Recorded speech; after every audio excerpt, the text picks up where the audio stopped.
Welcome. Today on Book Talk with Bookish Erika, I am interviewing author B.A. Pepper. B.A., thank you so much for being with me today. How are you doing? I'm doing good, thank you. Thank you for having me. Of course, I'm really excited to chat with you. So your debut novel, Daughter in Stone, is releasing in October, so it just came Mhm. out. What can you tell me about your book?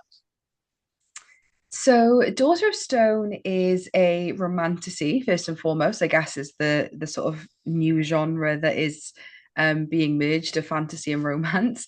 And it's witches, covens, high stakes trials, all the sort of good stuff you love to see in a romantasy. Um, but the main thing for me was that it was a lot of fantasy tends to lend from like Celtic and Welsh inspired mythology. And as a Welsh person myself and a Welsh speaker, it was sort of my mission to write a romantasy as a Welsh person, I guess.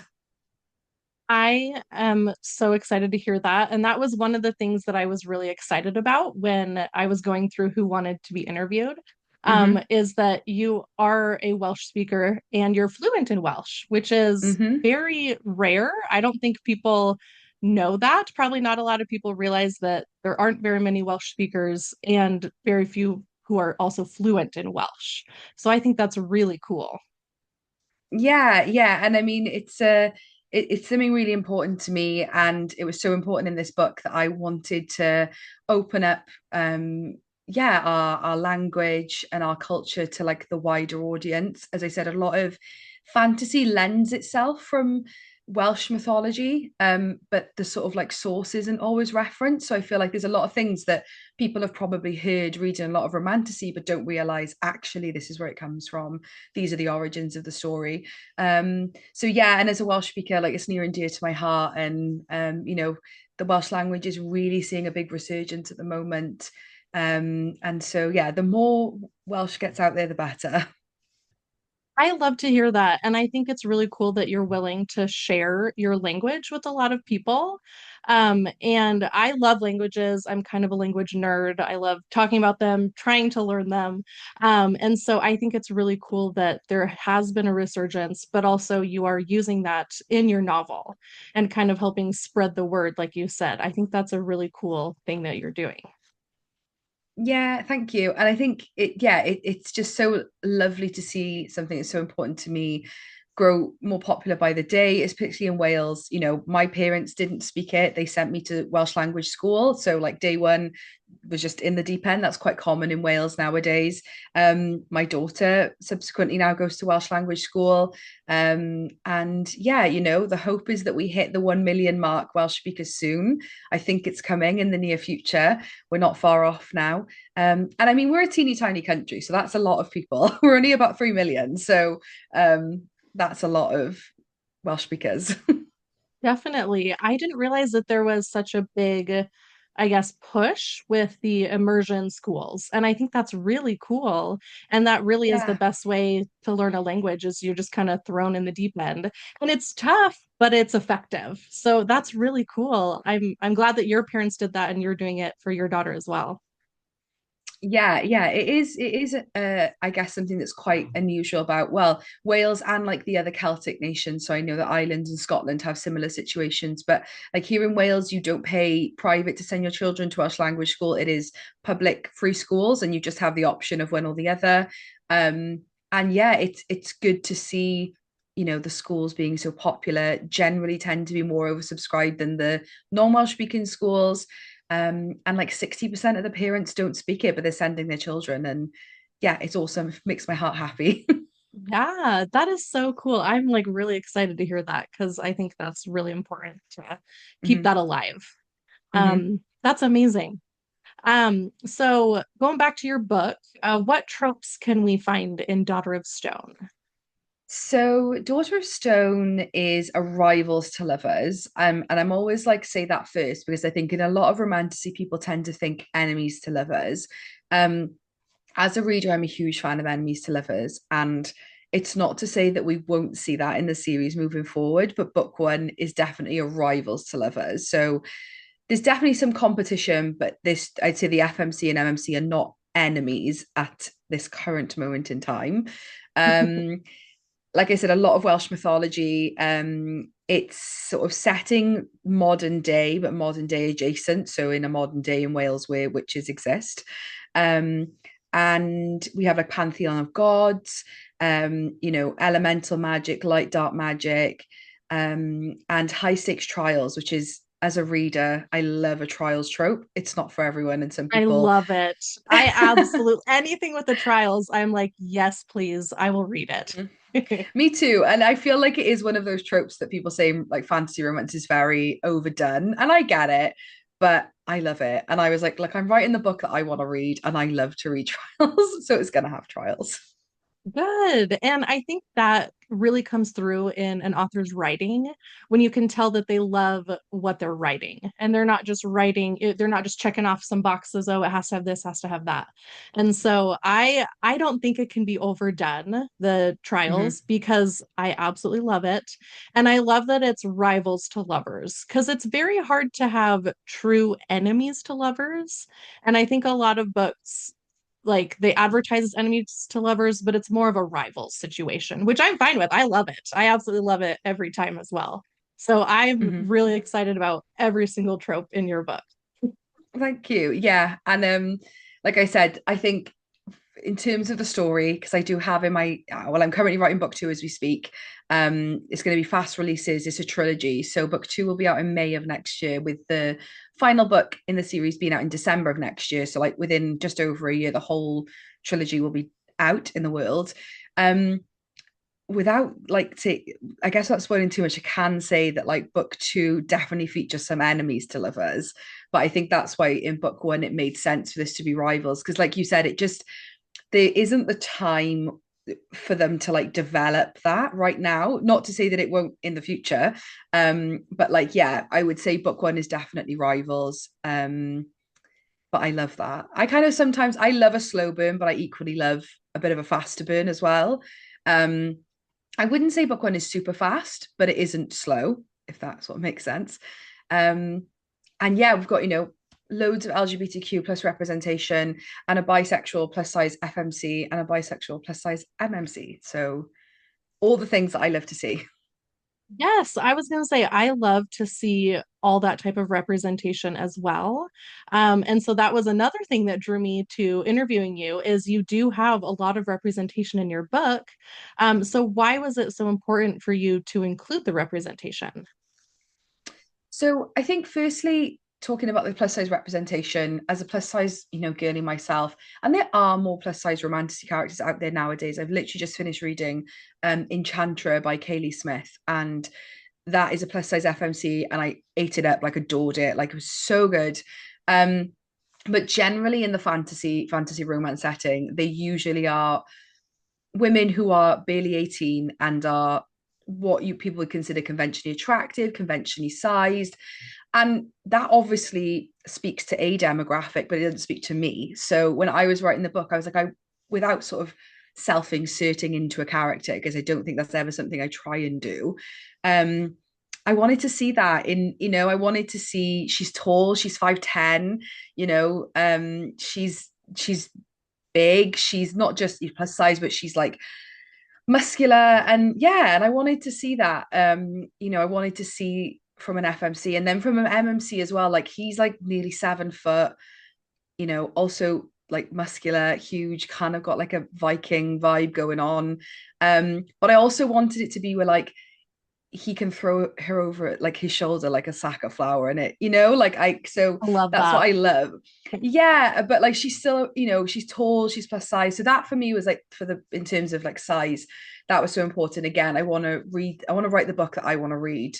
Um and then in terms of queer representation, again, as a queer individual, it was really important to have that. And as somebody who is queer but in a heterosexual relationship, sometimes you tend to like lose your queerness because people don't, when they see me and my husband and our child, I don't look like a queer individual. So again, it was important for me to have that in terms of the main two characters, that they both do have queer relationships, talk about, their sexuality very openly, and like the supporting characters, kind of the main side character, Jazz, identifies as non-binary, so these they then pronouns. And yeah, it was just again, as a queer individual, I want to see that in my fantasy.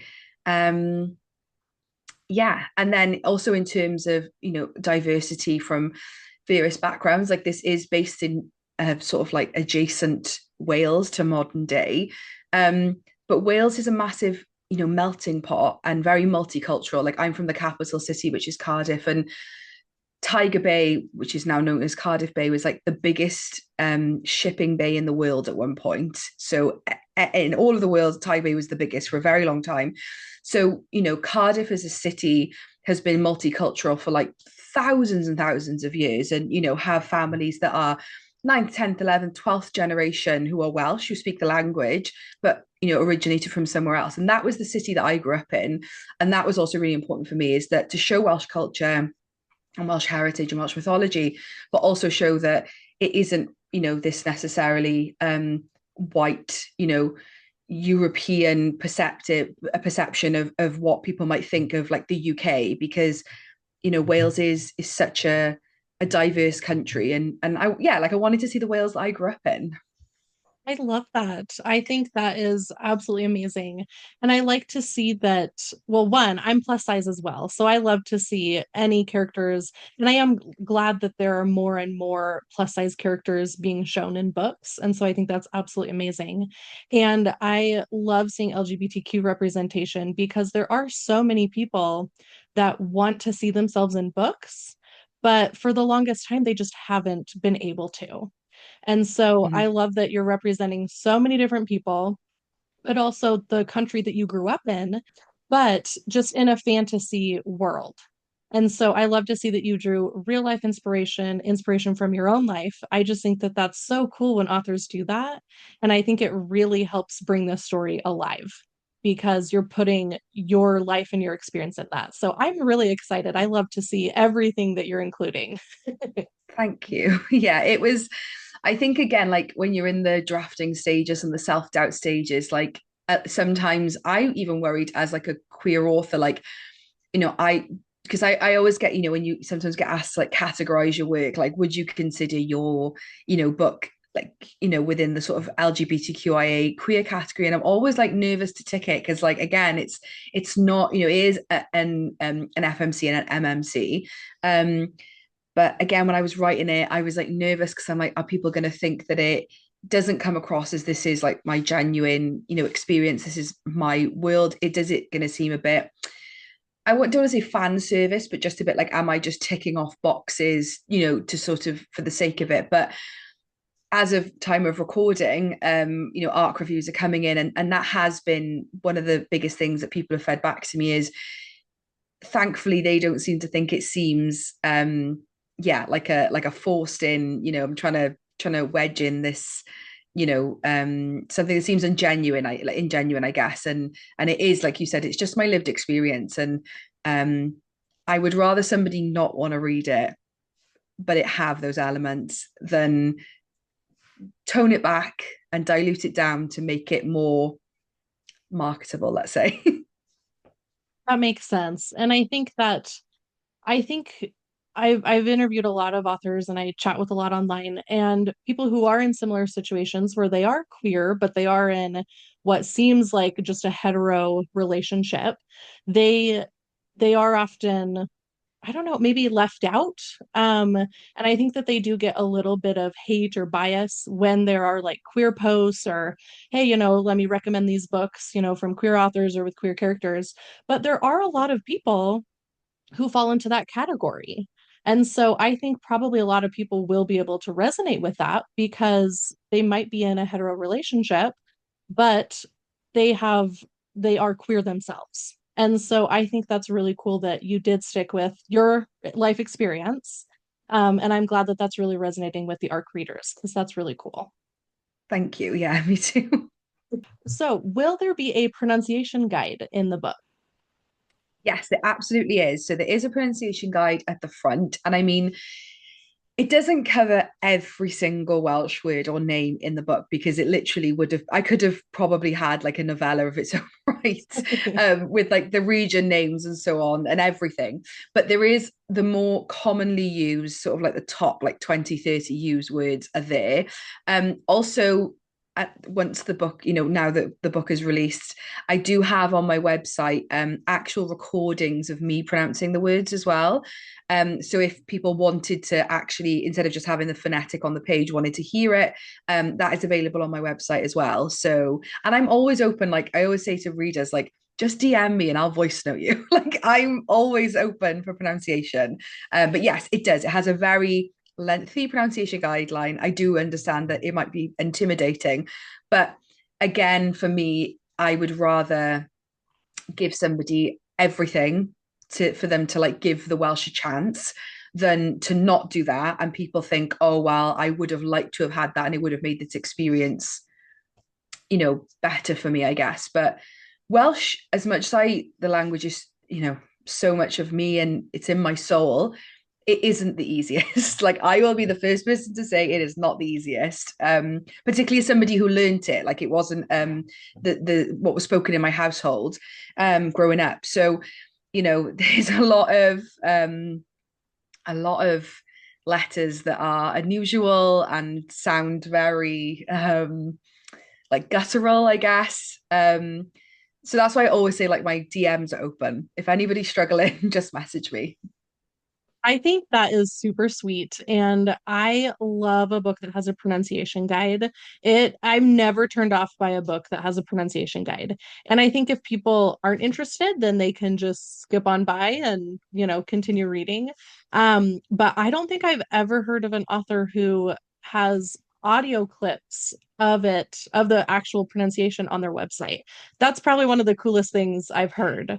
Um, because even with a pronunciation guide, I think it can be difficult to have the right sounds. And obviously, I would never be able to imitate that just by reading through a pronunciation guide. But it's really cool to be able to actually hear it as well. And I will definitely be going to the website because I'm really excited to hear the actual pronunciation. That's so cool. Thank you.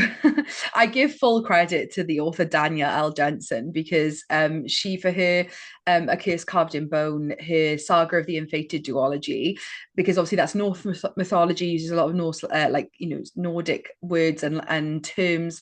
She had it on her website for the Saga of the Unfated. I remember seeing it and being like, this is the best idea ever.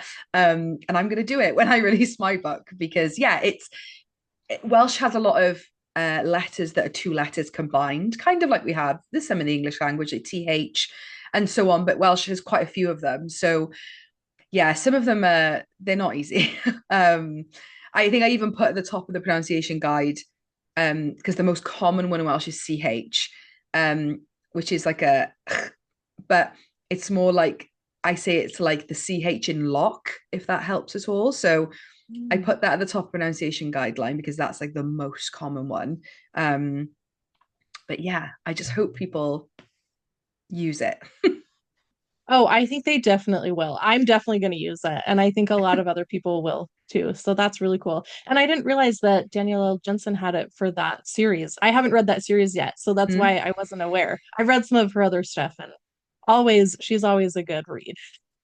Yeah, and she's like so thorough. Like she even a friend of mine was doing the audiobooks and she even had um Nordic voice actors, so to make sure that they on the audiobook to make sure that it was all genuine. So yeah, that is she's the queen of being thorough.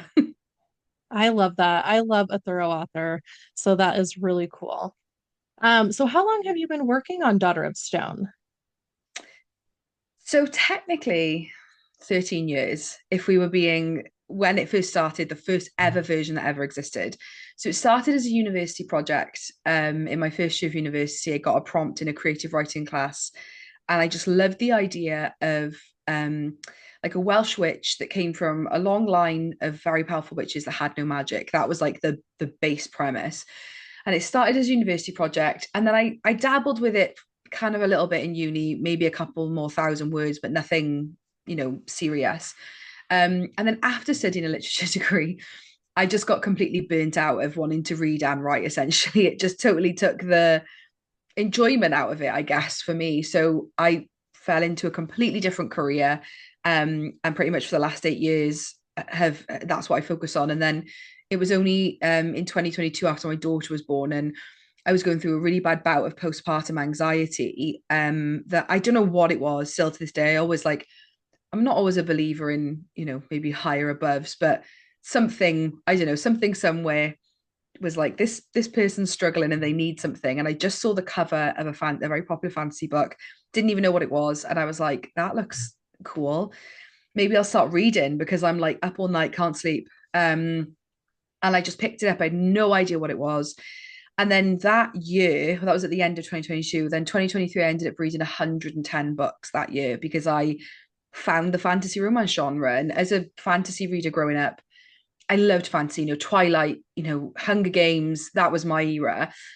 But I used to struggle with other, like the classics, because when I went to university, we were doing like Tess the D'Urbervilles, and they're great, but just not for me. We're not the Um, same. Mm-mm. And then, yeah, I totally tripped and stumbled into the genre, ended up being completely obsessed. And then I was reading books by like LJ Andrews and Carissa Broadbent, who both at the time were indie self-published authors, were like working their day jobs. They were mums, but they were like writing these like absolutely incredible books. And I was like, maybe I should just start writing purely for like a mental health thing, not with any intention of it being out there, just for like a personal, some people find a lot of help in journaling, and it was like kind of my version of it. And I was like, remember this story that I started writing, forever ago, and it was always in the back of my brain. So I was like, if I'm ever going to start writing a story, I have to finish this one because it always was just like lingering in my brain for 13 years. And then I started writing again, not taking it seriously, but just doing it for a bit of fun. And then it was only when a friend of mine started reading the genre at the same as me, we both became obsessed. And I told her one day, like, look, I started writing this book a couple of months ago again. And, she was like, you need to publish it. And I was like, no, it was only ever like a personal thing. She was like, no, you need to sit down, you need to outline it, and you need to publish it. And yeah, and then she kind of like to as we say, lit the fire at my ass. And yeah, and then I in November of last year was really when I sort of gave myself, right, 2025 is going to be the year I publish a book. Every year would roll around and I'd just be disappointed that that year wasn't the year. And then in November I sat down and said, okay, I'm going to start doing it. And then in January of this year, I sort of like took the plunge of like booking an editor. And again, my editor was sort of like, well, if you want it published in October, I'm booked up, so I need it in March. And this was in January, and I'd written like, I don't know, maybe 10,000 words. Oh, wow. And it was like, oh, okay, so I'm pulling this out of nowhere in 3 months essentially. But yeah, and that's that's how it came to be, I guess. Wow, that is such a cool journey. And I love that you had such a supportive friend who like Yes. really, really encouraged you. And I think having a good support system makes the like all the difference in the world. Um, and you worked on it so quickly, and I'm just so impressed with that because it's hard to meet those deadlines and one that you weren't expecting at all to be so like soon. That is really cool that you were able to do that. Yeah, I think if you spoke to my family, they would probably say I was a bit of a monster at the time. And like it was not a people always I was speaking to somebody the day and they were asking me the same question and I said this obviously say the same thing and they were like, "Oh, and how do you do it?" And I'm like, "I never ever use me as like a healthy benchmark for anything. Like I am way too unmedicated ADHD. Like do not I'm just like seconds away from being burnt out at all times. So particularly then, like that was I definitely did not do that for book two. Like book two, I spoke to my editor. They gave me like a really good in advance deadline. Even if I don't meet it, I've still got some leeway. So, I'm not essentially turning around a book in 3 months. Yeah. But yeah, it was a learning curve for sure. And I'm glad that you did have that learning curve. And I'm glad that book two wasn't quite as stressful. So that is good. Yeah. But So wow, far, I mean, let's, yes, it's so not far. handed in just, yeah, it's not handed in just yet, but hopefully. We'll knock on wood and hopefully Yes. everything continues. Yeah. So what aspect of your book are you most excited for readers to experience? It's so hard to say. I think I truly love the trials, and I, although it does fall into a very traditional pattern of trials in a fantasy romance, I really try to make them like the perfect balance of familiar, that it isn't so far removed that, you know, a trials lover thinks, oh, this is called trials, but I don't really vibe with this. But that they are unique, and that they do feel like high stakes. So I worked really hard on like the premise of the trials, like not in terms of they're the most complicated by any means, but just to make them feel unique enough that you felt like it was refreshing, but still familiar, that a romantasy reader would enjoy it. So that was, I think, the main thing. But again, from ARC feedback, it's so surprising the things that like people end up loving that maybe I didn't think that. I always loved it, but I just didn't know. But a lot of the side characters have just been so like reader favorites, and I love them, but ultimately they don't play. Some of them, Jazz is quite a big part in the whole story, um but some of the other side characters, particularly one called Zen, who I love, but I just didn't expect to sort of have the like, I guess, like cult following that he does. And that seems to be like the running theme of like ARC feedbacks when people message me and like, I'm obsessed with him. And I'm like, me too, but I just didn't expect, because he gets very little screen time. So yeah, that's been lovely, is to see what other people are really enjoying. And it does seem to be like the, yeah, like I guess the personalities of all the side characters. I think that's really cool. And I love when readers just kind of grab onto a side character and that is their favorite one. And I also love it when it's unexpected because, like you said, you love the character because you love your book, but I love it when it's just an unexpected aspect is what people really grab onto. And I think that that really shows a strength in your writing skills because it might not have been your favorite aspect or your favorite character, but your writing was so strong that other readers still found the love of that. And so I think that's really just a testament to your skills because everything about your book people are loving. So I think that's really cool. Yeah, no, thank you. That's so kind. And yeah, I think I was talking to again somebody the other day about this, and they were talking about the side characters, and I think for me as well, like I have the type of brain where like every single side character, no matter how small they are, they feature on the page for like, you know, half a page. I in my brain have family trees and lineage, you know what I mean, like in my head. And certainly I'm never going to write all that down. Like not every character is going to be able to have that, but I don't know if maybe that's maybe what adds to it, is that like again, Zen as a character doesn't have a huge amount of like screen time in book one. Certainly he does more in book two, but you know, even right in book one, I have this whole sort of backstory fleshed out that isn't necessarily relevant, and it might never get written down, but to me they're very real in my head. Yeah, so it's definitely been lovely to see, because now writing book two sort of as book one's releasing, it it makes me like realize that I am going in the right direction, because I was always going to have more of him in book two. That wasn't just because of like reader feedback. um but I'm glad, because I'm like, good, because he definitely is a much bigger character as the series goes on. Oh, I'm really happy to hear that. And I think that obviously readers will love it because they're loving this character, but I'm really happy that it was just natural that you were going to include them a lot more. Yeah, and there's definitely some, because I love a I wouldn't say a villain, but I love morally grey, I guess is the term, characters. I love a character that like you're unsure if you hate them, if you love them. And I love characters that are, that you kind of hate them, but they're not the enemy, if that sort of makes sense. So like they're definitely like a detriment to the mate to the FMC's life. They definitely like not a nice person, but they're not the enemy. They're not the villain in this. And there's a few of those. And again, I love like to stir emotion, whether that's good or bad. Um, so again, there's been some of the characters in book one that people have said like, oh, like I hope they don't get a redemption arc. And I'm like, and I'm not necessarily they're going to get a redemption arc, but they definitely feature more. And if anything, people saying that they hate them makes me want to write them more because I'm like, yes, like they're supposed to stir this emotion in you. I love that. I love to hate characters in the best way, and I love morally gray characters because I don't think anyone really is truly purely good in my mind. And so I Mm-hmm. think that everybody has a little bit of that darkness, let's say, inside of them. And I love to see that come out with characters. And I love to follow those characters because they're just so fascinating to me. And I can't wait to see what they're going to do next and how they're going to grow or change through the series. So I'm Mm-hmm. so excited to see book two and how everybody progresses. Okay. What have you learned about yourself through writing and publishing? Oh my gosh. Um, ooh, I think that I'm quite okay at it.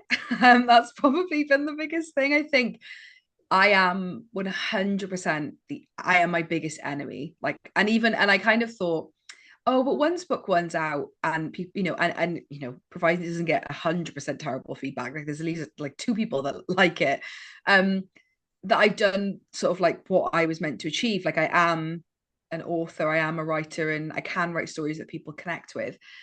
And I kind of naively thought like, oh, once book one's out, I'll feel better about it. And I can firmly say, no, it doesn't, it doesn't matter how, and it isn't that I'm not grateful, like for what people feedback, because honestly, it makes me cry every single time. People DM me and I'll reply, I'm literally crying. And I think in social media terms, people think that that's like a figure of speech. And I'm like, no, I am actually like welling up at this message. Like I'm sat at Oh, my desk crying. So it isn't that I'm not grateful for people giving like it feedback, but there's just always, I think, this like voice inside me, that self-doubt that I think it doesn't go away. But I think I have learned to trust my gut more because my I very much did that in book one. I think in some ways, knowing how things were gonna resonate with people was a lot harder to guess, obviously, with book one than book two will be. But seeing all the things land like I hope they would land, I guess it has made me, there's definitely things in book two that I was really nervous writing. A particular, again, not that I don't write to tropes, but something that I love to read as a reader that I knew was like the path for our FMC and MMC in book two, but it is quite a contested trope. I can't say it unfortunately because it's a massive spoiler. So even I like was really marketing, curious, but we'll have to wait. sorry, I will, and it because it's a huge spoiler. It's a spoiler trope. But I actually spoke to my street team about this the other day. I was like, I'm not going to tell you guys what it is, but do you like to know spoiler tropes? And they were like, no. And I was like, okay, I can't market it as this, too much of spoiler. But it is quite like a contested trope. People either love it or hate it. Some people hate it. I think it's like Marmite. If you love it, you love it. You hate it, you hate it. There's kind of like no in between. I personally love it. It's literally like top tier. And I always knew that's how it was going to pan out for Non and Dylan, our FMC and MMC. So it was never like I forced it in. But if before book one, I was so worried about, and I'm still worried about it now. But I think knowing that things landed in book one the right way, I feel like there's going to be people who don't like it, and that's okay, and that's an inevitability with anything. But I think it'll find the right people, and I feel like people who loved book one for the right reasons will love that in book two. I hope. I think so. I am so excited. I can't wait. I know we have to wait months until we find out, but Yeah, I'm so, sorry. so curious. That's okay. I love the anticipation. That's part of the fun with reading and, having a series is the anticipation of what's going to happen in the next book. So I am really, really excited. Yeah. Unfortunately, we are almost out of time. We're going to get cut off here from Zoom. Mhm, But if someone wants to start reading Daughter of Stone, mhm. what formats is the book available in and where can they find it? So it's on Amazon, on paperback and Kindle, and then signed paperbacks, signed special edition paperbacks, and signed special edition hardbacks are all available on my website, bapepperauthor.com. Perfect. I love signed editions. So I am always You. excited to see authors who have that. I can't wait. For anyone who's listening or watching, please go and check out Daughter of Stone. Go follow B.A. Pepper. You won't regret it. You want to read her book for sure. Thank you.